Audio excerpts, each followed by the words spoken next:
Президент Садыр Жапаров Ысык көл эл аралык аэропортунун жаңы аэробекетинин имаратынын курулушунун башталышына мезгил кутусун салып, ага старт берди. Долбоорго ылайык аэробекет ABC Tu-154, Tu-204, Boeing 737, Boeing 757, Airbus A319, A320, A321, BEI 146-200, Embraer E170, E175 жана алардын аналогдору менен келген жүргүнчүлөрдү тейлөөгө ылайыкташылган. Жаңы аэробекеттин 3 кабаттуу имаратынын аянты 18424,5 метр квадраттты түзүп, ал саатына 450 жүргүнчүнү тейлейт. Учурда айда өткөрүү жөндөмдүүлүгү 100 адамды түзөт.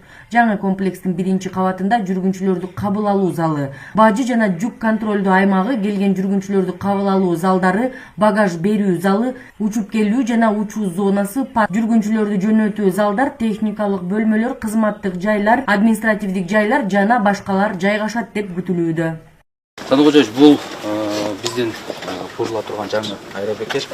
Мындай конструкцияда уникалдуу болуп атат. Бул биринчи жолу вообще и авиацияда, и вообще в общем Кыргызстанда ушундай формада биринчи жолу курулуп атат. Бул баягы сизге өтө айтып кеткендей эле символизирует баягы тамчыны и толкунду. Ошондой эмесе. Азыркы аэробекетибиз 100 адам өткөрө турган эле мощности бар. А бул жаңы аэробекетибиз 450 адам бир саатта өткөрө турган болот. Ошондо астындагы болсо бул стоянкалардагы 400 мест алып болот. Примерно 450 адамды өткөргөндө кайсы аэропорт менен дүйнө жүзүнүн эмеси менен бирге болуп калат? Биз Манас азыр канча өткөрөбүз? Бизде Манас 1000 адам өткөрөбүз. Ооба. Бирок бул азыркы ичиндеги баягы начинкасы, технологиясы 450 рассчитан. Бирок в случае, если көбөйсө, миңге чейин өткөргөндө болобу? Миңге чейин где-то бир 20-30% көбөйтүп алабыз. Ичинде технологияны өзгөртүп туруп. Бирок кийин модульна чоңойтуп кете берсек болот. Бул жагында бул стоянканы сизге көрсөтөйүн. Бул жер бизде зал официальный делегация болот. Биз баягы конокторду, сыйлуу конокторду тосконго сиздин эмеңизде ушул жагында болот.